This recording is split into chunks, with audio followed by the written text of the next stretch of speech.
Salut Irénée. Salut. Alors, est-ce que tu peux nous expliquer qui tu es et pourquoi on te filme aujourd'hui? Ben, je m'appelle Irénée Dupont, je suis étudiant en histoire à la Sorbonne et je fais des recherches sur le mouvement anarchiste et particulièrement sur le penseur anarchiste Murray Bookchin, qui est américain, qui n'est pas très connu en France, mais je m'emploie à le faire connaître. Par exemple, merci de m'inviter, microphone, pour que je puisse réaliser cet objectif. Alors, en quelques mots, qui est Murray Bookchin? Alors Murray Bookchin, c'est un politiste américain qui est né en 1921 et qui est mort il n'y a pas très longtemps, en 2006, et qui est un nom important dans l'histoire des idées, puisque il a eu un parcours de vie du côté plutôt de l'extrême gauche, mais il a énormément évolué et il a fait partie du mouvement anarchiste et c'est celui qui a donné un nouveau souffle à l'anarchisme. D'ailleurs, c'est le sous-titre de mon mémoire, Murray Bookchin, le nouveau souffle de l'anarchisme, parce que nous le verrons sûrement tout à l'heure. L'anarchisme a été le plus grand mouvement ouvrier et social du 19e. Ça a été complètement oublié par l'historiographie marxiste notamment. Et jusqu'à la guerre d'Espagne en 1939, le mouvement anarchiste avait vraiment plutôt le vent en poupe, et pendant une vingtaine d'années, qu'on appelle la longue nuit noire de l'anarchisme, c'est en 20 ans, comme si l'anarchisme n'avait jamais existé, on n'entend plus parler de ce mode de pensée, et il revient au début des années 60, notamment à des figures comme Murray Bookchin, dont la singularité est de reprendre la généalogie de la pensée anarchiste, et de lui accoler l'écologisme, non pas en tant que l'écologie naturelle en tant que science, mais en tant que doctrine politique. Tu définis Murray Bookchin comme un anarchiste. Est-ce que tu peux nous parler un peu plus généralement de ce terme? Qu'est-ce qu'on entend par anarchisme? Peut-être à quel moment il naît, quels sont les penseurs principaux de l'anarchisme, etc. Alors, sans que ça soit une spécialité je ne suis pas un spécialiste de l'histoire anarchiste, mais c'est vrai que je me suis plutôt penché sur la partie XXe siècle, mais forcément quand on fait la généalogie d'une pensée, il faut essayer de retrouver les origines. L'anarchisme, c'est très difficile puisqu'on peut penser, est-ce qu'on parle d'anarchisme? Certaines personnes ne font pas la différence. Moi, je pense qu'il faut faire la différence que l'anarchisme, au sens positif, en tant que doctrine politique, naît au XIXe siècle, mais on a eu des périodes anarchiques, des épisodes anarchiques, des personnages dans l'histoire anarchique. On peut penser à Spartacus, Sade, parfois, peut être considéré comme un anarchiste, la Boétie, l'ami de Montaigne, peut être considéré comme un anarchiste avant l'heure, mais ça serait anachronique de leur donner cet adjectif. L'anarchisme, il y a une vraie rupture, c'est au XIXe siècle, avec la révolution industrielle, où ça marque le début de l'anarchisme, parce qu'un penseur qui s'appelle Pierre-Joseph Proudhon, qui est un ouvrier typographe de la région de Besançon, qui est un autodidacte, il publié plusieurs articles, mais son livre majeur est Qu'est-ce que la propriété, qui a été publié en 1840. Et dans Qu'est-ce que la propriété, il y a une phrase qui est connue, il répond à la question titre de son livre par la propriété sur le vol, je pourrais y revenir après, sur quelle est la signification exactement de cette phrase. Et il utilise le mot anarchiste pour la première fois de l'histoire de manière positive. Avant, quand on regarde les dictionnaires antérieurs, anarchiste avait une connotation très négative, au sens où chaos, désordre, absence d'État, on peut trouver ça aussi, mais pas au sens de doctrine politique. Et lui, il prend le mot anarchiste, il se dit je suis dans toute la force du mot anarchiste, il le dit au sens où je propose un modèle de société et je propose une alternative à ce qui existe. Tout cela sera révisé par l'historiographie marxiste au cours du 19e, on pourrait y revenir. J'aimerais juste parler un petit peu de cette phrase de Proudhon, qu'est-ce que la propriété? La propriété, c'est le vol. La propriété, c'est le vol au sens où toute production n'est pas le fruit d'un patron, d'un capital, mais bien le fruit d'une addition du travail. il prend l'exemple de l'obélix de Luxor qu'on a mis aujourd'hui, qui est sur la Concorde. On a eu besoin d'une journée de travail pour la monter avec 200 ouvriers. Et Proudhon dit, est-ce qu'un ouvrier pendant 200 jours aurait pu la monter? Non. Donc là, il montre que la propriété, c'est le vol au sens où elle est accaparée par les capitalistes, alors que ça devrait être la propriété des agents de production, ici les travailleurs. Et ça, c'est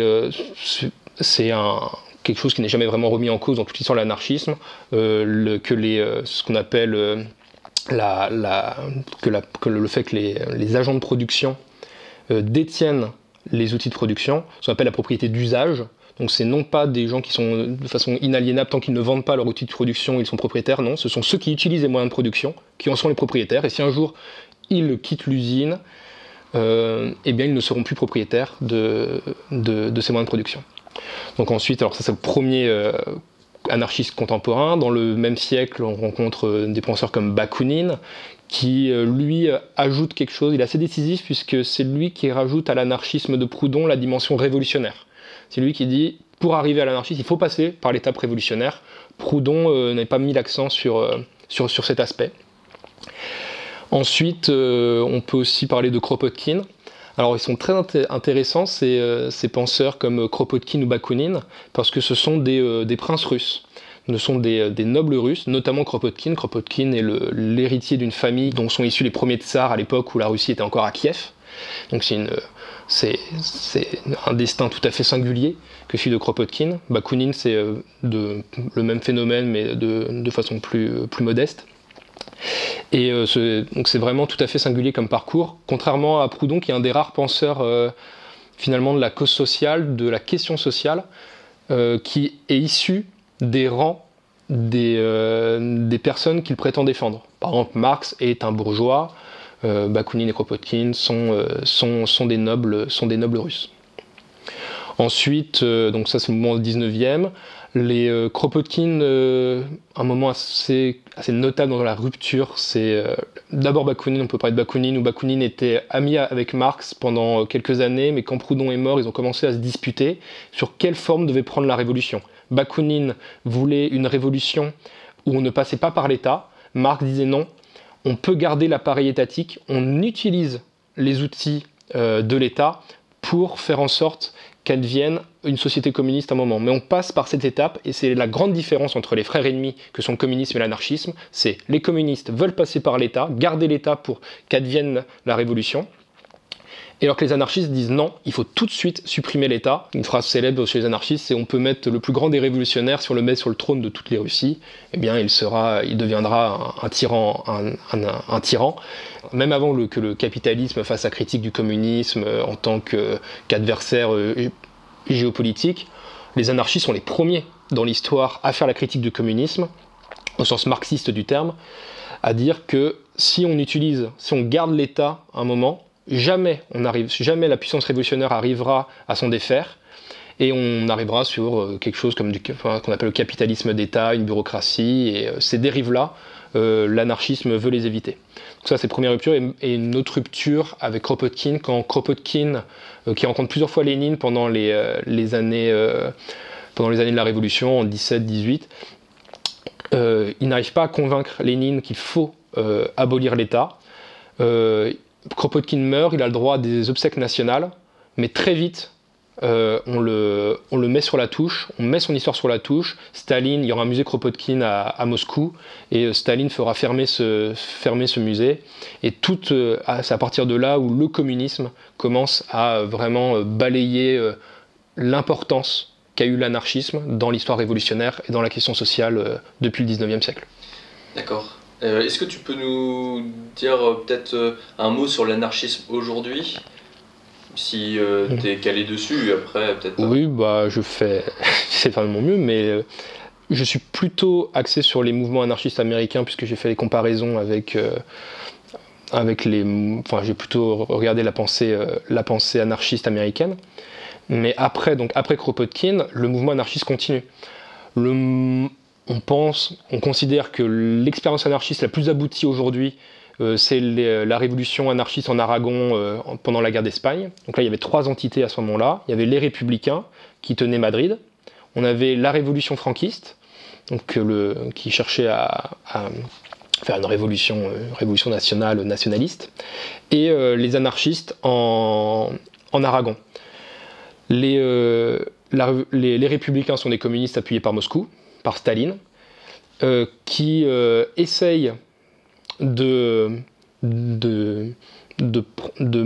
faire avorter cette révolution anarchiste, et également en Aragon on trouve des trotskistes et des anarchistes, donc les meilleurs amis de Staline forcément. Et là il y a eu des débats, est-ce que les anarchistes doivent pactiser ou non avec Madrid? On a fini par envoyer 4 anarchistes d'Aragon qui font partie du gouvernement madrilène. Ça a avorté puisque ils se sont fait au niveau idéologique, ils ont commencé à prendre des décisions qui n'étaient pas en accord avec leur mission, avec leur mandat premier. Et le leader de l'époque s'appelle Durruti, qui était le mot leader pour un mouvement anarchiste n'est pas bon, mais on dira que c'est un peu la personnalité un peu phare du mouvement anarchiste en Aragon, qui eux les considèrent comme des traîtres. Et à partir de là, des anarchistes, l'Aragon se divise, ils sont moins bien dotés en armes, et on finit par avoir un conflit entre communistes et anarchistes, alors que même qu'il y a les franquistes qui avancent en Espagne. Donc ça c'est un événement très, très important de l'histoire de l'anarchisme, puisque les anarchistes sont vaincus. La Pravda, donc c'est le journal officiel de l'URSS, publie titre se félicite de l'annihilation du mouvement anarchiste en Espagne. Et ensuite, donc comme j'en ai parlé tout à l'heure, on arrive dans cette longue nuit noire où pendant 20 ans il ne se passe pas grand chose. Il y a la Seconde Guerre mondiale. Aux États-Unis, c'est plutôt les mouvements trotskistes qui ont la main. On ne suit pas Moscou aux États-Unis, on est plutôt stalinophobe. Et jusque dans les années 60 où il y a ce nouveau mouvement anarchiste qui émerge. Aujourd'hui, l'anarchisme, il y aura eu des expériences anarchistes au Mexique, on a une révolution depuis les années 90 qui a lieu. Aujourd'hui, on a une révolution libertaire qui se passe au Rojava, on pourra y revenir, qui sont toujours, l'anarchisme est toujours à l'état de révolution en gestation, mais il n'y a toujours pas de société anarchiste stable dans le monde, il y en a jamais eu. D'accord. Donc on peut peut-être revenir à Murray Bookchin maintenant, après cette introduction assez précise et je pense intéressante. Alors quel est le parcours de Murray Bookchin, son parcours de vie et puis son itinérance intellectuelle? Alors donc Murray Bookchin il est né en 1921. Il est immigré, alors il est né dans le Bronx à New York, mais sa famille est issue de l'immigration russe juive. Alors, il y a eu, donc, à la fois, sa famille a eu et sa grand-mère a participé à la première révolution du XXe siècle, qui est celle de 1905 en Russie. Sa famille est reconnue pour ça dans le quartier juif de New York. Ses parents, son père part très vite quand il est enfant, il l'a pas vraiment connu. Sa mère, elle, fait partie d'un syndicat, le YWW, qui est International Workers of the World. Donc c'est un syndicat mondial qui n'est pas seulement à l'échelle d'un pays.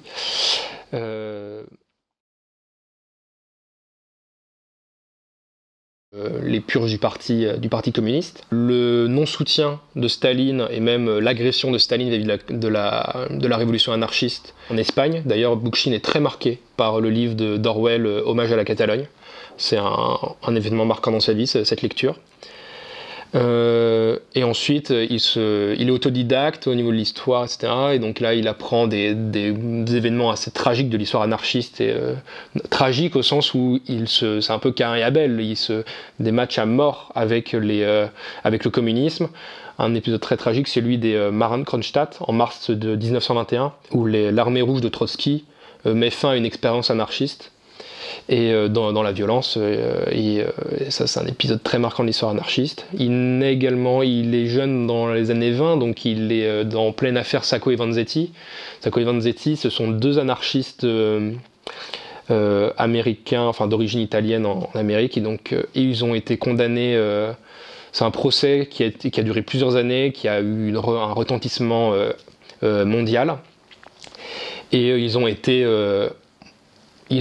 on pense, donc, condamnés à mort à la chaise électrique à tort. D'ailleurs, 50 ans après leur mort, en 1977, le gouverneur de l'État a reconnu leur innocence. Mais c'était un procès politique, hein, il faut dire les choses, à l'époque c'était un procès politique, où l'avocat de Sacco et Vanzetti avait dit une phrase célèbre, on n'aurait pas, avec les preuves qu'on avait contre eux, on n'aurait pas mis à mort un chien. Donc ça montre vraiment que c'est un procès politique, et ça marque une génération, et ce sont des grands événements comme ça qui ont marqué son itinérance intellectuelle, son parcours intellectuel. Il devient trotskiste à la fin des années 30, donc communiste toujours, mais il pense, donc trotskiste, c'est, pour faire très simple, le communisme c'est bien, mais Staline a dévoyé le marxisme-léninisme. Il est trotskiste pendant une petite dizaine d'années. Il rentre à l'usine, ça c'est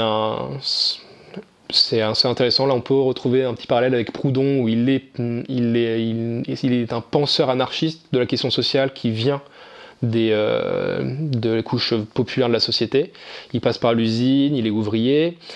Après la Seconde Guerre mondiale, il est employé chez General Motors. Il part pour son service militaire.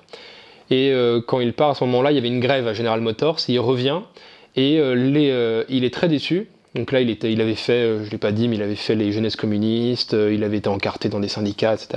Et il est très déçu parce que là, c'est un tournant dans sa vie.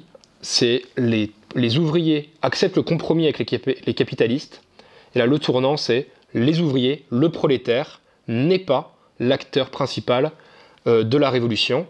Donc Marx s'est dévoyé et Lénine s'est dévoyé parce que Lénine, pendant sa révolution, pensait que l'acteur principal c'était les ouvriers. La révolution devait venir du milieu urbain et Lénine se méfiait énormément du monde paysan qu'il considérait comme réactionnaire. Là, donc, il tranche avec le marxisme-léninisme classique. Et pour lui, la révolution ne viendra pas des ouvriers. On ne peut pas. Il quitte cette vision romantique de la révolution, le grand soir, etc. Non. La révolution passera par les délaissés de la société.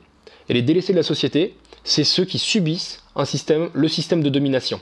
Ils dépassent la logique de la lutte des classes. C'est quelque chose de plus antérieur qu'à la révolution industrielle. Ce n'est pas la lutte des classes, c'est antérieur, où il y a des personnes dans la société qui, structurellement, sont les victimes d'un système de domination qui les dépasse. Donc là, il entend par les délaissés de la société les femmes. Donc il parle de la domination homme-femme. Dans l'éducation, très important, pour y revenir sur la place de l'éducation, où l'éducation classique, maître-disciple, là il s'inscrit plutôt dans les mouvements anarchistes classiques, enfin dans l'éducation anarchiste classique. Les étudiants, les noirs et les minorités, il entend minorité au sens large, non pas forcément minorité en nombre, parce que les noirs et les femmes il y en a énormément, mais minorité au sens du pouvoir qui leur est conféré. Et il pense que la révolution doit passer par, non pas le prolétaire, mais le citoyen. Et le citoyen, il entend par citoyen non pas quelqu'un dont la vie est dictée par deux actes, le vote et par le contribuable, donc payer les impôts.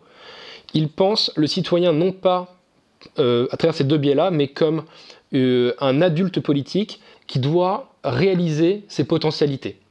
et il pense que l'énorme majorité, l'écrasante majorité des personnes ne réalisent pas leur potentialité, et c'est seulement à travers cette prise de conscience générale qu'une révolution libertaire pourrait advenir. Sauf que cela, il le pense à travers un système, un nouveau modèle de société qu'il appelle le municipalisme libertaire. Et le municipalisme libertaire, c'est donc un modèle de société précis qui permet de réaliser concrètement les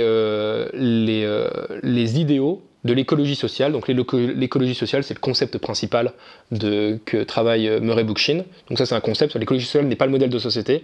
L'écologie sociale, c'est un concept qui permet de réfléchir le rapport de l'homme à l'homme et de l'homme à la nature. La thèse principale de Bookchin est assez simple, c'est l'homme exerce un rapport de domination sur l'homme, donc là c'est la rengaine marxiste, exploitation de l'homme par l'homme, mais, et c'est là où il fait venir la pensée écologiste, et l'homme a fait un parallèle entre quelque chose qu'il a depuis la nuit des temps, cette exploitation de l'homme sur l'homme, sur la nature. L'homme exploite la nature parce que l'homme exploite l'homme. Et donc, conclusion, il ne peut y avoir de révolution écologique, donc révolution environnementale, que s'il y a une révolution sociale. Aujourd'hui, on entend un petit peu ça. J'en parlais avec quelqu'un hier, quand je lui parlais un petit peu de Murray Bookchin. Elle a dit « Ah oui, on entend ça aujourd'hui. » Oui, mais Murray Bookchin, il a dit ça il y a 60 ans. 50, 60 ans. Donc donc on fait des parallèles un peu avec aujourd'hui. C'est très saisissant de lire les livres de Murray Bookchin. Par exemple, il écrit Our Synthetic Environment en 1962. On a l'impression de lire où il critique tous les agents chimiques dans la nourriture, le fait que l'exploitation économique certes n'a plus les marques du 19e siècle au sens physique, mais parle déjà des premières maladies psychiques du capitalisme, donc le fait qu'on désindustrialise et qu'on ait le capitalisme à d'autres activités qui sont moins voyantes, mais qui sont tout aussi graves. Et tout ça, ce sont des textes qu'on a l'impression qu'ils sont d'une modernité par rapport un peu à la pensée ambiante, c'est tout à fait saisissant, c'est tout à fait d'actualité, sauf qu'il écrit ça il y a 50, 60 ans. Ensuite, si on peut continuer un peu sur son itinéraire, donc là il devient anarchiste, là on en était au fait qu'il est déçu par le trotskisme, il devient anarchiste à ce moment-là. Il écrit ses premiers articles dans des magazines, etc. Il n'est pas trop lu, mais son premier livre, sûrement un de ses livres les plus importants, serait Post-Scarcity, donc au-delà de la rareté, Post-Scarcity Anarchism en américain, enfin en anglais, et si vous trouvez les traductions françaises dans les librairies, ça sera au-delà de la rareté, où là il pense que sa thèse dans ce livre, c'est le marché n'a plus aucun sens, puisque nous sommes dans une société d'abondance, on produit beaucoup plus que ce dont on a besoin, le marché n'a plus de sens. Il est complètement artificiel, donc il faut sortir de l'idée de marché, du système de marché, pour faire de la politique de redistribution. Et cette politique de redistribution est réalisable parce qu'il y a une singularité dans l'histoire de l'humanité. Là, il est très technophile. Donc ça, on trouve ça c'est pas le premier à penser la technologie. Déjà dans les années 30, il y avait cette littérature, la technologie va nous sauver de tout, la technophilie, Jacques Dubois, etc. Il est lecteur des Lull, Bookchin, donc par exemple un livre comme La technique ou l'enjeu du siècle, ça c'est quelque chose qu'il connaît, qu'il a lu. Et donc pour lui, la technologie a quelque chose de complètement émancipateur. Et grâce à la technologie, on peut dépasser nos simples besoins et quitter quitter le système capitaliste. Il le rappelle, le capitalisme n'est qu'une idéologie parmi d'autres. Elle a existé, il y a eu un avant capitaliste, il y en aura un après. Ça c'est important de comprendre cet aspect. Et ensuite, il rencontre, alors il y a plusieurs étapes dans sa vie importantes. Il fonde en 1971 dans le Vermont un institut écologiste où là il y a des étudiants écologistes qui viennent, on pense à la fois l'écologie, à la fois les questions sociales, la place des femmes. Il rencontre dans les années 80 Janet Bill qui a été son étudiante et qui deviendra sa compagne. Jusqu'à la fin de sa vie, elle est toujours vivante, donc il y a beaucoup d'écart. Elle est toujours vivante, d'ailleurs elle vient d'écrire une biographie de Bookchin qui est tout à fait, qui est la plus conséquente qui a été faite jusqu'à maintenant et qui est vraiment intéressante. Et Janet Bill là c'est le moment où il faut rendre hommage. Janet Bill, c'est la compagne qui lui a permis de donner une intelligibilité auprès du grand public à Murray Bookchin. Murray Bookchin, quand on le lit, parfois ça peut être assez aride, c'est très technique. Il confronte pas mal sa pensée à des penseurs du 19e comme Hegel, etc. C'est assez technique. Et Janet Bill a fait des ouvrages par exemple, le municipalisme libertaire, qui est une synthèse de la pensée de Bookchin. Des ouvrages de synthèse qui ont permis à Bookchin d'accéder un petit peu plus au grand public. Donc Janet Bill est tout à fait décisive dans sa vie. Quand il a commencé à avoir des problèmes de santé, elle a géré son courrier, elle relisait ses textes. Donc c'est vraiment une personne décisive. Et dernière période de sa vie, à la fin des années 90, donc il se dispute avec pas mal de chapelles anarchistes, et là il en a toute sa vie, il a pensé à la révolution libertaire. Il en a assez de ces querelles de chapelle où l'anarchisme n'arrive pas à avancer parce qu'ils sont à cran sur tous les mots, etc. Il le dit qu'il rompt avec l'anarchisme, qu'il n'est plus anarchiste, il le reste bien évidemment, mais il enlève son mot de municipalisme libertaire par communalisme, donc pour enlever le mot libertaire. Le mot libertaire, c'est un mot qui était mis par Proudhon parce que l'anarchisme, comme il était chargé négativement, les anarchistes ont inventé le mot libertaire pour décharger négativement un mot qui a exactement le même sens qu'anarchisme. Donc quand on entend anarchisme et libertaire, c'est la même chose. Donc il enlève le mot libertaire, municipalisme, et invente le communalisme pour faire une rupture lexicale, mais dans les faits, c'est exactement la même chose. Et il meurt en 2006, en pleine période où il est en relation épistolaire avec Abdullah Öcalan, qui est le leader d'une révolution communiste dans les années 90 au Rojava. Le Rojava, c'est le parti du Kurdistan qui est en Syrie. Le Kurdistan, c'est un pays qui n'a pas d'État, qui est à la cheval sur la Turquie, l'Irak, l'Iran et la Syrie. Et la partie syrienne du Rojava, du Kurdistan, s'appelle le Rojava. Rojava, ça signifie Kurdan du Sud ou Kurdan du Sud-Ouest, quelque chose comme ça. Et sous son influence intellectuelle, Abdullah Öcalan propose, maintenant il est en prison en Turquie, à donner une dimension libertaire à sa révolution et non plus communiste. Voilà les grands épisodes de la vie de Murray Bookchin. Alors maintenant, rentrons dans le vif des idées. À quoi s'oppose le municipalisme libertaire ? Alors Bookchin, il pointe plusieurs ennemis idéologiques. L'État-nation, le capitalisme, bien évidemment, on en a déjà parlé, on pourra un petit peu y revenir, et le parlementarisme. Ce sont les trois entités qui ne peuvent pas être en lien avec le municipalisme libertaire. On peut déjà commencer à très vite définir le municipalisme libertaire. Le municipalisme libertaire serait un modèle de société, quelques milliers, il ne donne jamais de chiffres, mais on peut imaginer par rapport à ses écrits, on sent que c'est quelques milliers d'habitants, voilà, quelques milliers d'habitants, des communautés de quelques milliers d'habitants qui formeraient des municipalités interconnectées entre elles, donc pas de communautarisme, on se renferme sur soi, etc. Non, c'est interconnecté, mais indépendantes. Donc là, on sort de ces trois ennemis idéologiques. L'État-nation, pourquoi ? L'État-nation, c'est un modèle politique qui est né au XIXe siècle, un petit peu avant, peut-être pour l'Angleterre. Les États-nations sont un alignement par les révolutions de la volonté du peuple sur les volontés de l'État. Par exemple, quelque chose de très parlant pour comprendre, c'est la loi Le Chapelier en 1791, donc pendant la Révolution française, interdit les syndicats, toutes les formes d'entités qui feraient un écran entre l'État et la nation, puisqu'on considère que l'intérêt de l'État et l'intérêt de la nation, l'intérêt du peuple est le même. Et ça, ils pensent que c'est faux, c'est un leurre, et qu'il faut en sortir. Ils considèrent que l'État-nation est un leurre parce qu'il est l'allié du libéralisme. Là, on va pouvoir parler de la différence entre l'ultralibéralisme aujourd'hui et le libéralisme à l'époque. Donc le libéralisme, donc c'est l'accroissement. Donc d'abord le libéralisme politique, donc qui est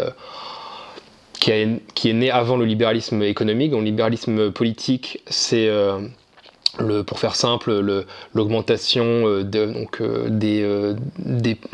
pouvoirs, des libertés individuelles, etc.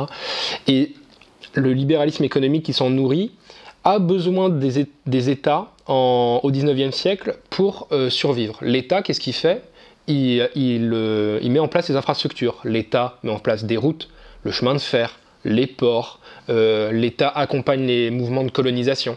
Donc le libéralisme a pour allier les États.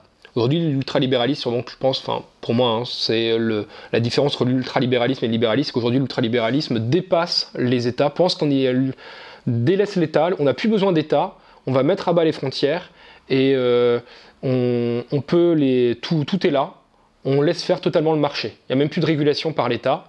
Donc je pense que c'est ça qui fait la différence entre les deux ce qui renforce les idées anarchistes aujourd'hui qui sont contre la mondialisation, etc.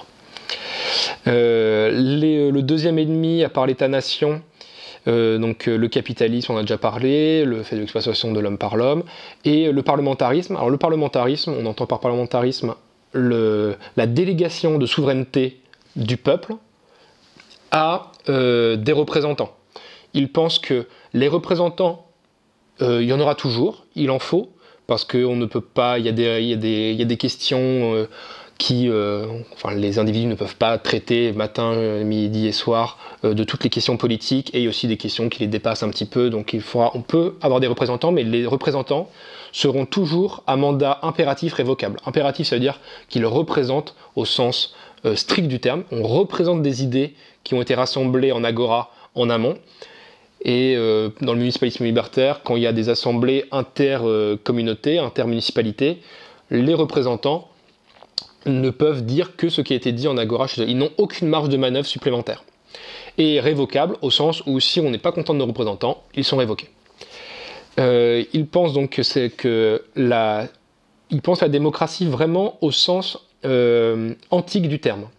Antique du terme au sens donc des modèles des cités grecques, où à l'époque, les citoyens étaient ce qu'appelle Aristote des animaux politiques. L'homme doit être un animal politique. Non pas, ça on ne comprend pas toujours ce que ça veut dire. Qu'est-ce que ça veut dire être un animal politique ? Un animal politique, ça veut dire que pour devenir pleinement homme, l'homme ne devient homme pleinement, s'accomplit totalement homme que s'il est politique. S'il n'est pas politique, il n'est pas complètement homme. Et là, on rejoint un petit peu Bookchin, réaliser totalement ses potentialités. Et ça passe par l'exercice de la politique. Et encore on lui fait la critique, ouais, mais Athènes a eu des problèmes parce que Athènes, il y a eu les femmes, les esclaves, les étrangers qui votaient pas, qui faisaient pas partie de l'agora. Bookchin dit oui, c'est vrai, Athènes n'est pas parfaite. Mais aujourd'hui, qu'est-ce qui remplace les esclaves et les femmes qui finalement faisaient les tâches non nobles, c'est-à-dire les tâches de survie ? Les citoyens avaient ce qu'on appelle les tâches nobles, parce que s'ils ne le font plus, ils ne meurent pas. Donc les tâches nobles, c'est des tâches pour s'accomplir pleinement, sans mourir. Mais aujourd'hui, qu'est-ce qui remplace les hommes et les femmes, le patriarcat et l'esclavagisme ? Eh bien, c'est la technologie. La technologie, on peut travailler beaucoup moins, produire ce dont on a besoin. Là, il est vraiment, pour le coup, dans la rengaine marxiste, communiste, chacun selon ses besoins et chacun selon ses capacités. Là, il se réapproprie totalement ça. Et aujourd'hui, donc, le municipalisme libertaire doit être une entité démocratique, donc par définition anti-parlementaire. Pour lui, parlementarisme ne peut pas être synonyme de démocratie, c'est autre chose, c'est une oligarchie, peut-être une aristocratie, on donne le pouvoir aux meilleurs, mais on ne peut pas dire de démocratie. Là, on peut faire le rapport entre démocratie et anarchie d'un point de vue étymologique. Il y a dans les deux mots, il y a le mot pouvoir. Le mot pouvoir de démocratie, c'est kratos, qui veut dire souveraineté, pouvoir au sens de souveraineté. Donc démos, kratos, la souveraineté du peuple. Et anarchie An, qui est la négation, une forme, un préfixe de négation. Arché, pouvoir au sens d'autorité. L'anarchie, c'est l'anarchisme veut un modèle de société où il y a une relation de pouvoir qui sont totalement horizontales. On n'annihile pas le pouvoir, parce que le pouvoir, les anarchistes pensent qu'on ne peut pas annihiler le pouvoir. Le pouvoir existe. Tant qu'il y a des hommes, tant qu'il y a des interactions entre les hommes, il y a des relations de pouvoir. Là, il y a une vraie opposition avec Michel Foucault. Michel Foucault pense qu'il faut annihiler le pouvoir. Bookchin dit non. Le pouvoir existe à l'état de nature. Tant qu'il y a des hommes, il y a du pouvoir. Il faut juste définir le pouvoir, qu'est-ce qu'on en fait. Donc l'anarchie, c'est absence d'autorité, c'est-à-dire que les relations de pouvoir qui sont verticales dans nos sociétés traditionnelles, là, on les met de façon horizontale, c'est-à-dire qu'on répartit de façon équitable le pouvoir. Et ensuite, à partir de cette étymologie, on a dit que le municipalisme libertaire était donc démocratique, je viens de le définir, était contre les États-nations, au sens il ne croit pas vraiment à la nation, il ne croit pas vraiment au peuple, Murray Bookchin, en sens de entité vivante pluriséculaire. Il ne fait pas vraiment crédit à cette idée, et encore moins à l'idée d'État qui n'est pour lui qu'un instrument de pouvoir au bénéfice des riches, sous l'Ancien Régime au bénéfice des nobles, mais pour lui, la légitimité, le pouvoir que conférait le sang aux nobles a été annihilé pour qu'on passe d'une logique de sang à une logique de caste économique. Donc que les bourgeois prennent le pouvoir. Et anticapitaliste, comme on en a beaucoup parlé jusqu'à maintenant. Donc ça, c'est les trois grands ennemis. Alors on peut enchaîner sur peut-être les principes et les fondements de ce modèle de société, sur quoi il s'appuie, comment il le voit très concrètement. Alors, le municipalisme libertaire, il le voit non pas comme une révolution immédiate, on n'aboutit pas à un espace où directement tout le monde devient municipaliste libertaire, il pense une révolution très lente. Là, il fait vraiment crédit à une idée que le problème de faire la révolution, c'est le tout de suite. Et ça, il est conscient de ça. Il sait que les révolutions ont été dévoyées, notamment la révolution russe a été dévoyée parce que les révolutionnaires, les bolcheviks ont voulu le tout de suite. Là, en Espagne, la révolution anarchiste, ce n'est pas une révolution qui vient de nulle part en Espagne. La révolution anarchiste est pensée depuis 50-60 ans avant les années 30. C'est quelque chose qui était en gestation pendant des dizaines d'années. Et elle est arrivée de façon très naturelle. Et ça, c'est vraiment ça qu'il veut mettre en place, à ce à quoi il aspire, que territoire par territoire, petit à petit, les municipalités prennent leur autonomie par rapport à l'État central. Là, il va y avoir des problèmes, il va parler de la violence, armes, pas armes. Il était longtemps pour des milices armées sous mandat impératif, comme le principe des députés, enfin des représentants. Janet Bill, qui elle est plus jeune, fait partie d'une autre génération, il a un peu évolué vis-à-vis du port d'armes. Lui, il était très américain, tout le monde a droit à une arme. D'ailleurs, au 19e siècle, dans les révolutions, quand il y a des mouvements sociaux comme en 1886, le 1er mai 1886, un mouvement anarchiste qui a lieu à Chicago. C'est l'origine du 1er mai, de la fête du travail aujourd'hui, qui est vraiment récupéré les communistes, même beaucoup en avance, qu'un événement communiste. On pense que l'énorme majorité des gens pensent que c'est un événement communiste. Non, le 1er mai, c'est 86, c'est un événement anarchiste. Et à cette époque-là, il y avait des morts, c'est vrai, parce que les Américains avaient l'habitude d'être armés. Bon, lui, il est vraiment dans cette...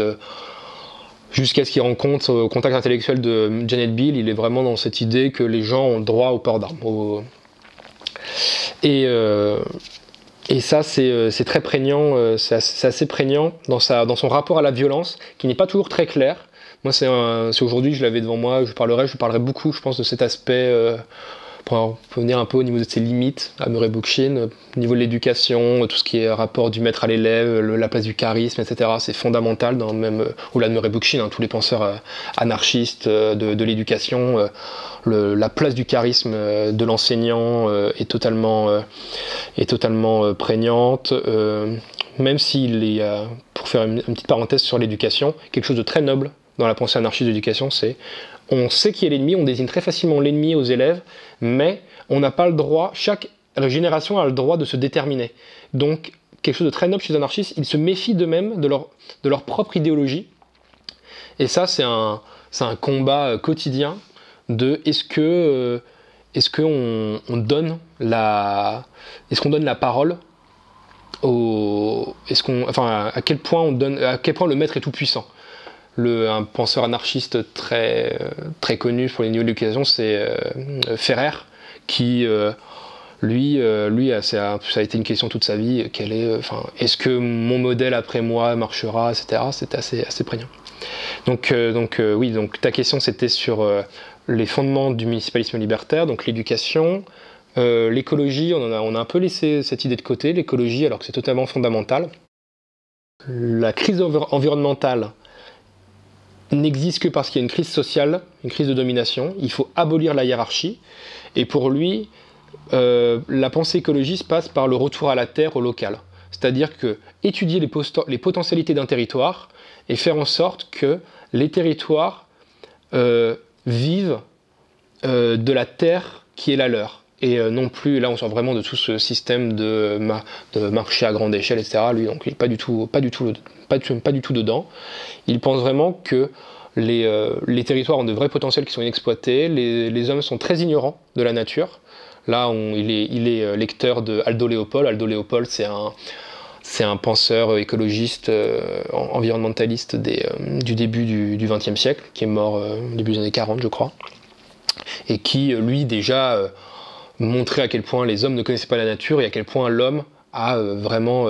déjà dans les années 40, on a l'impression de lire un texte d'aujourd'hui, quand on lit Almanach d'un Comté des Sables, on a l'impression qu'on a déjà un texte d'aujourd'hui à quel point il dit que dans les années 40, l'homme a tout défoncé. L'homme a complètement balayé la nature et ses équilibres. Et le but du municipalisme libertaire, d'un point de vue écologique, c'est d'atteindre l'équilibre. Là, il reprend le concept d'Aristote, qui est l'étéléchie. L'étéléchie, c'est l'équilibre auquel doit aboutir la nature avec l'homme.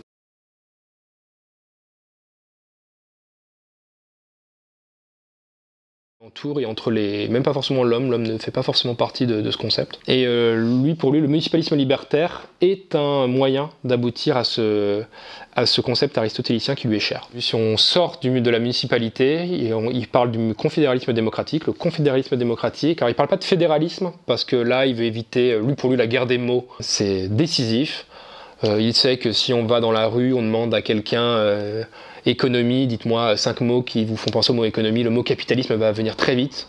Le capitalisme est presque synonyme d'économie dans 90% de la population, comme si le capitalisme était indépassable, était la fin de l'histoire, s'il n'y avait pas d'économie sans capitalisme. Et lui, il fait vraiment la guerre des mots. Il est vraiment un de ses grands mérites, et d'être très rationnel et d'être à cran sur les définitions. Et c'est un vrai chasseur de toutes les idées ésotériques, mystiques. Ça, c'est un vrai opposant. D'ailleurs, tout à l'heure, tu m'as demandé un peu les grands ennemis idéologiques. Il dresse aussi en plus de son municipalisme libertaire, 2 grandes familles de pensée. L'environnementalisme technocratique, donc ça c'est très simple, c'est le développement durable fait à la sauce du capitalisme et des États, donc ce qu'on connaît aujourd'hui. Donc quand on dit développement durable, c'est on peut garder le marché, le capitalisme, faire un capitalisme vert, le greenwashing, tout ça, il dit que ce n'est pas soutenable, tout simplement parce que l'exploitation des ressources, il fait des analyses démographiques, etc. Des études qu'on fait aujourd'hui, qui nous paraissent évidentes aujourd'hui, mais qui à l'époque ne l'étaient pas. Et un autre adversaire avec qui il s'est vraiment... il y a eu un vrai combat dans les années 70-80, où il y a une émergence notamment des mouvements un peu post-68 art. Il est très critique vis-à-vis des mouvements post-68 art, où il y a les mouvements psychédéliques, les ésotériques, les nouvelles religions, la deep écologie. La deep écologie, c'est donc l'écologie profonde, où il est très critique vis-à-vis d'eux, parce que la deep écologie, ce sont des gens qui sont écologistes, se replient sur eux-mêmes et dans les territoires et ont une attitude personnelle, individuelle, très bien, mais ils ne repensent pas la cité. Donc pour lui, il les considère un peu comme des réactionnaires finalement. C'est vrai que l'écologie, souvent aujourd'hui, l'écologie c'est de gauche. Non, l'écologie originellement plutôt de droite et plutôt un concept conservateur, l'écologie. Et lui, il critique vraiment le fait que la deep écologie ne pense pas la cité, et donc ne pense pas le global, ne pense pas le collectif. Et ça, il fait la chasse à toutes les idéologies qui laissent une place à l'individualisme. Donc dans les anarchistes, il existe la pensée individualiste chez les anarchistes, dont le principal représentant est Max Stirner, qui au 19e a écrit L'unique et sa propriété, donc tout ce qui cherche à annihiler sa propre personne est un ennemi. Là, il critique pour la même raison que la deep écologie, pour la même raison que les libertariens. Les libertariens, c'est un concept qu'on entend un peu aujourd'hui, oui, je suis libertarien. Pour lui, le libertarianisme, c'est la droite qui a pris le concept de libertaire au sens de pas d'anarchie finalement, donc de pas de pouvoir sur soi, pour finalement non pas libérer la cité, non pas libérer le peuple, mais libérer sa propre personne. Et dans le libertarianisme, il critique encore là l'individualisme. Tout ce qui est individualiste, que ce soit écologiste ou non, il critique parce qu'on ne repense pas les structures qui régissent finalement l'existence des sociétés au sens très large. Et si on veut faire évoluer résoudre la crise environnementale, etc., c'est évident qu'il faut repenser les structures et on ne trouvera pas de solution par l'addition de bon vouloir individuel. Non, ça, il n'y croit pas du tout, il fait la chasse à ces idées-là. À propos de la révolution, qu'est-ce qu'il en pense concrètement, qu'est-ce qu'il propose concrètement? Quand je t'entends parler, j'ai l'impression qu'il propose plutôt une révolution douce, progressive, qui vient de la base, de la municipalité. Est-ce qu'il s'intègre dans la pensée violente, peut-être, la pensée violente de l'anarchisme? Alors, il ne va pas être révolutionnaire. Alors, il sait que l'anarchie, il y a la part d'ombre de l'anarchisme, ce que la presse bourgeoise rappelle tout le temps depuis la fin du 19e siècle, l'anarchie, c'est le poseur de bombes. Non, il y a une période qu'on appelle la propagande par le fait, à la fin du 19e siècle, qui a fait quelques centaines de morts, qui était beaucoup plus impressionnante par le relais médiatique que ça a eu que l'impact réel. Finalement,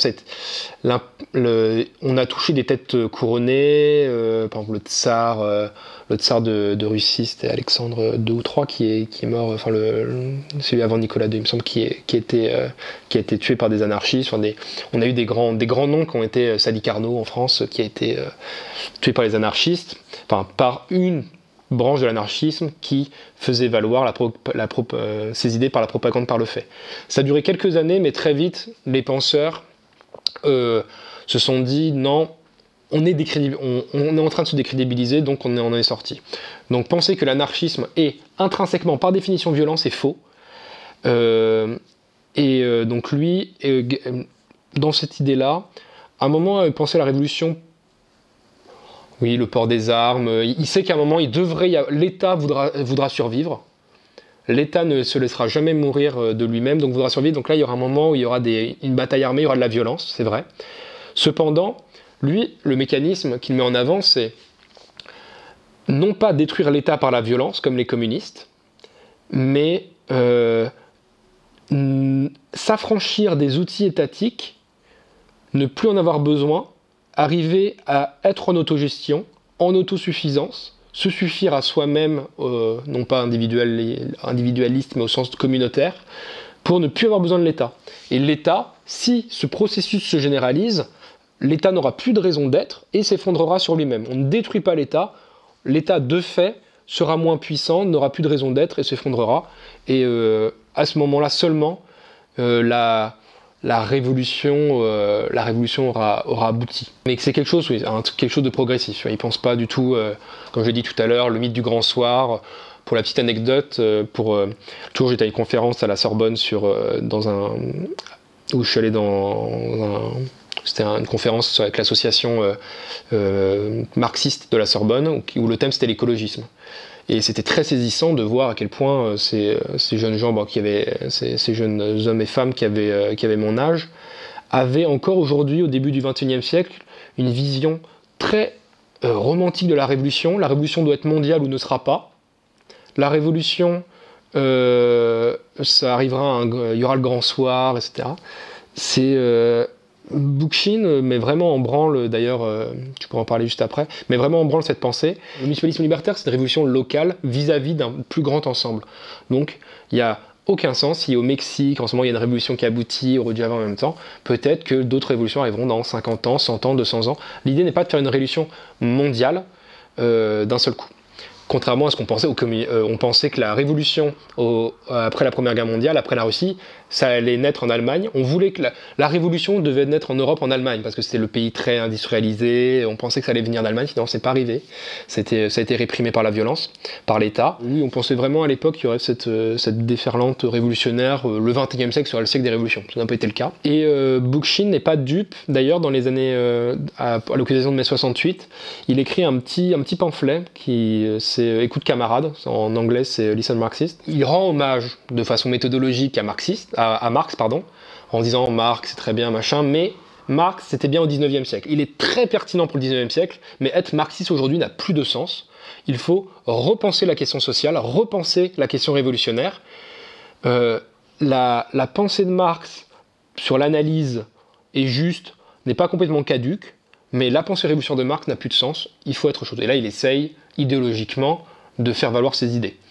Et ça sera assez suivi. D'ailleurs, le marxisme aux États-Unis ne suit pas trop, et on a eu pas mal de mouvements donc de deep écologie, comme j'ai parlé avant, de hippies, etc. Ça vient de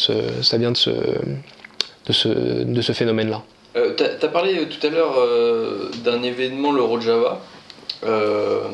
Au Rojava, est-ce que tu peux en dire plus, parce que c'est quelque part la mise en application de ce que pensait Murray Bookchin aujourd'hui. Donc je pense que c'est intéressant peut-être de détailler un peu.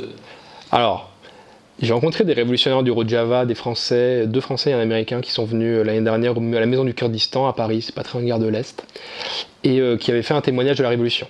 Abdullah Öcalan, le leader, lui, a une relation épistolaire et une appétence intellectuelle pour les idées de Bookchin. Cependant, il n'est pas sur place, il est en prison en Turquie. Et il pense aussi que Bookchin, à certains égards, n'est pas totalement pour une abolition de forme étatique.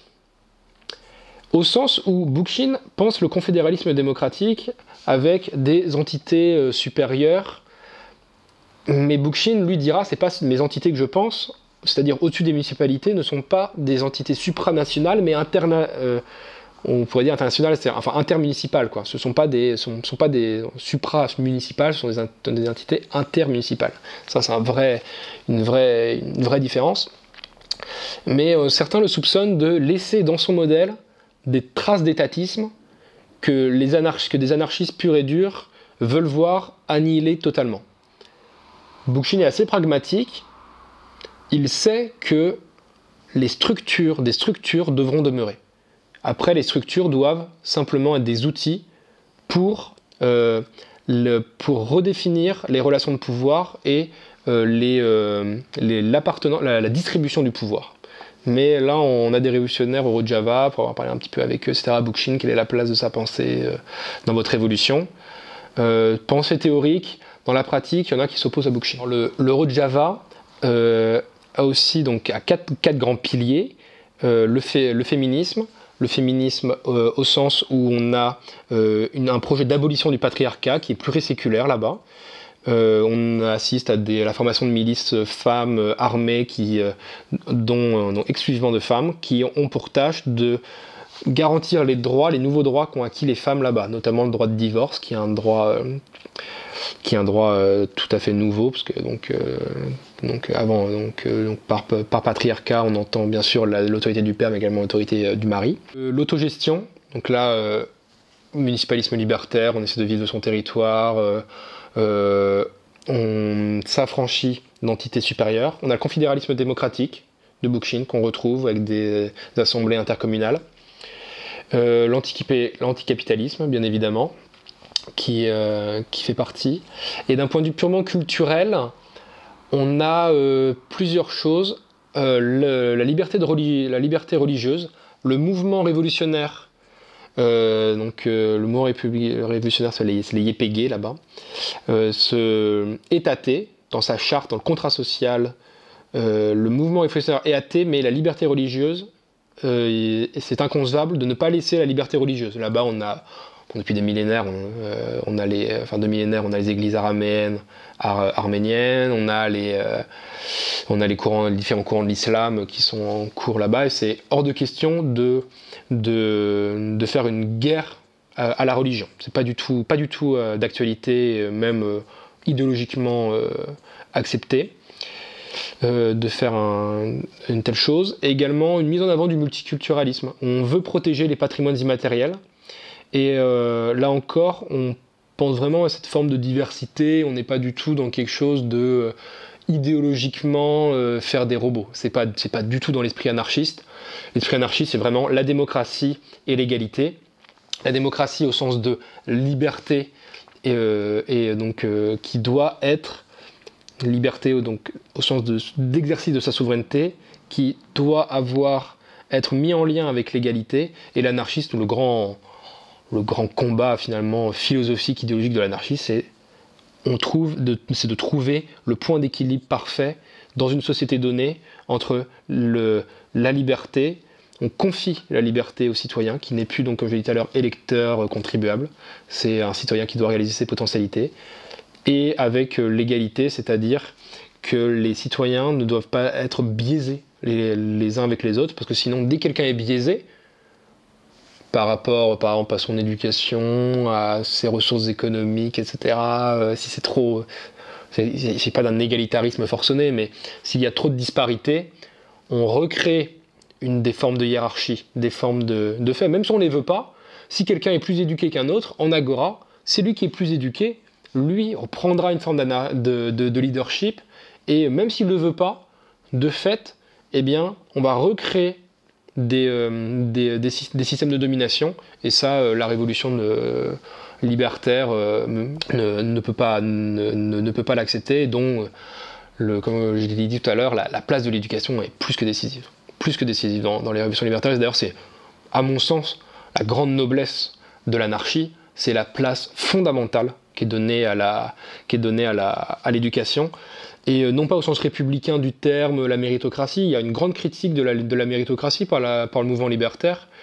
On peut peut-être en finir par là, c'est que la méritocratie ne fait que remplacer donc c'est que tout le monde puisse accéder théoriquement à des postes importants, mais le nombre de postes est toujours le même. Donc il y a toujours des élites, comme avec le système du sang, où finalement c'est les fils d'eux qui reprennent le poste de papa, mais la méritocratie ne donne pas plus de chance à plus de gens. C'est juste, on donne des élites, mais on passe par un autre biais pour former des élites. Donc, c'est certes, d'un certain point de vue, c'est plus noble que la logique du sang, certes, mais il y a encore la très grande limite de la méritocratie, c'est que ce n'est pas du tout un système qui abolit l'élitisme et les systèmes de domination entre hommes. Pour finir, qu'est-ce que finalement Murray Bookchin peut apporter à la pensée de l'écologie en Normandie, l'écologie et le municipalisme en Normandie, et voilà, qu'est-ce qu'il dirait de notre cas finalement? Forcément, je n'ai pas envie de parler à sa place, donc je vais parler, tout ce que je veux dire peut être pris au conditionnel. Je pense que vis-à-vis de la France, si aujourd'hui il était vivant maintenant français, qu'il avait un regard critique sur la situation actuelle en France, premièrement, il serait pour la sortie de l'Union européenne. Ça, c'est assez évident, parce que l'Union européenne, par définition, est un ensemble d'institutions supranationales. C'est pas comme l'ONU, où l'ONU est finalement, pour schématiser, est une table où les gens se réunissent autour pour discuter, mais sans qu'il y ait de pouvoir coercitif de l'ONU. Très peu, très très peu. Le droit international de l'ONU irrigue les relations internationales, bilatérales, etc. Donc ça, c'est bien. Mais l'Union européenne est autre chose. L'Union européenne, c'est une entité où il n'y a pas de séparation des pouvoirs. Les juges européens sont nommés par la Commission européenne. Le parlementarisme, Bookchin critique le parlementarisme. Et en plus, on n'a pas un vrai parlementarisme républicain à la française, où ça tout le monde ne le sait pas, mais le Parlement européen, d'ailleurs pour qui on va voter dans quelques mois, n'est pas force de proposition de loi, n'est qu'une chambre, une caisse enregistreuse de la Commission européenne, qui est l'organe qu'on pourrait comparer au gouvernement en France, donc l'exécutif, en France, donc l'exécutif en Union européenne, c'est la Commission, le Parlement européen ne peut dire que oui ou non. Et sachant que sociologiquement, historiquement, idéologiquement, les parlementaires européens ne sont pas très éloignés de la Commission européenne. Très souvent, il y a un ou deux noms pour retoquer quelques articles, quelques dispositions, mais bon, la Commission européenne irrigue très largement les droits, enfin pas les droits, les politiques économiques des pays, de façon supranationale, au sens là encore la distinction de tout à l'heure que fait Bookchin très bien, c'est la supranationale, le supra et inter dans les préfixes, la guerre des mots toujours. C'est supra, c'est quelque chose qui nous dépasse, inter c'est quelque chose qui est relationnel, c'est-à-dire que c'est bilatéral ou multilatéral, mais il n'y a jamais de relation de domination. Là pour le coup la Commission européenne a un vrai pouvoir de domination sur les États. Et donc ça serait une première coquille, donc là Murray Bookchin dirait, donc déjà il faudrait que se défaire de cette première coquille coercitive, il reprendrait sûrement l'expression de prison des peuples qu'on entendait au 19e siècle pour parler de l'Autriche-Hongrie, l'empire qui enfermait énormément de nationalités, des Allemands, des Italiens, des Hongrois, des Slaves, donc ça il reprendrait vraiment il reprendrait, je pense, l'expression de prison des peuples en parlant de l'Europe. Il devrait vraiment en sortir, et ça, c'est assez évident. Et au niveau de la France, il reprendrait la coquille de la Constitution française. Pareil, il faudrait sortir de la Constitution, qui, pour lui, il considérait comme une prison du démos, puisqu'il est écrit dans la Constitution que le peuple exerce sa souveraineté par la voix de ses représentants. Là, lui, c'est antinomique par rapport à son système de pensée. Et à l'échelle de la Normandie, il inviterait tout à chacun de partir de ses principes premiers du municipalisme libertaire, donc l'autogestion, la formation d'agora, et essayer, par des systèmes créés par les individus, de se défaire de tout ce qui... pas structure, mais conditionne les personnes.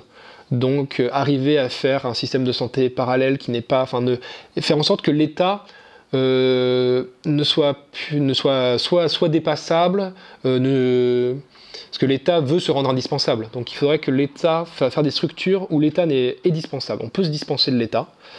Et ça serait donc lui, comme je l'ai dit tout à l'heure, une révolution assez lente, l'autogestion, se défaire, faire une révolution là, non violente, parce que forcément la répression, là on le voit aujourd'hui avec les gilets jaunes, etc.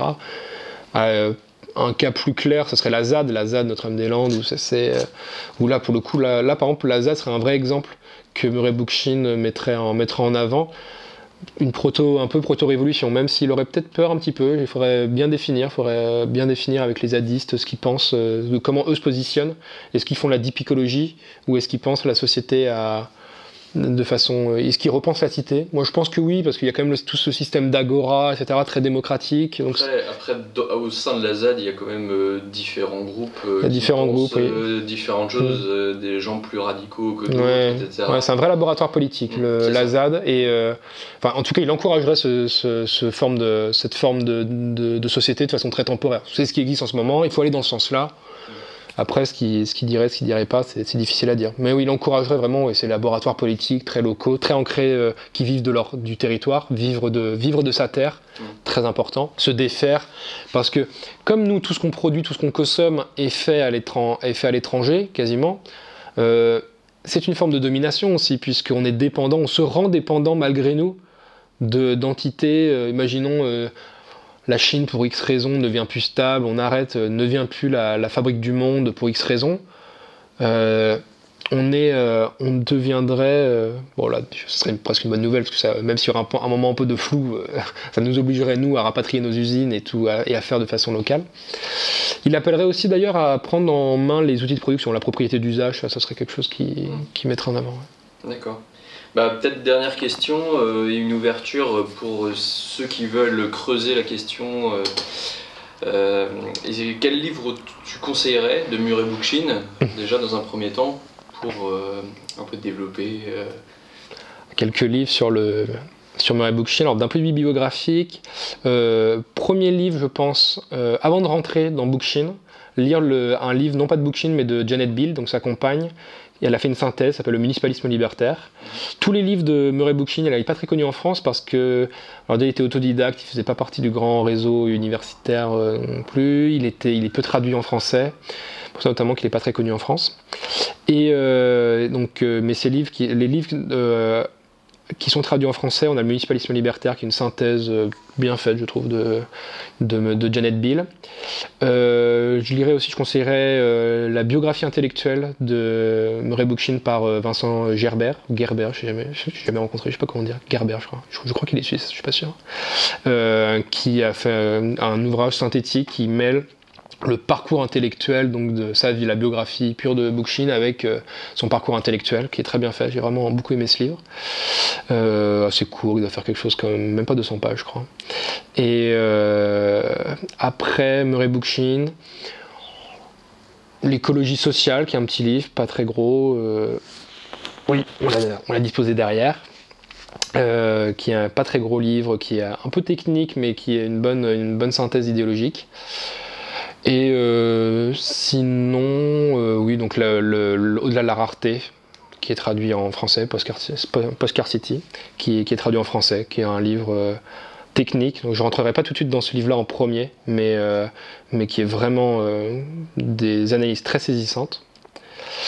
Et donc après toute la bibliographie de Murray Bookchin que vous pouvez découvrir. Et sinon, au-delà, tout ce qui est un petit peu anarchisme, un livre comme ça, où c'est un classique de classique, mais La Boétie, discours sur la servitude volontaire, où c'est très saisissant, ce texte très court d'un enfant de 18 ans qui écrit ça. C'est l'impression que c'est un docteur en philosophie politique qui a écrit ça, alors que c'est un jeune homme de 18 ans. Très bien. Merci beaucoup, Irénée, et peut-être à une prochaine pour une autre analyse. Ah bah avec grand plaisir, merci à toi.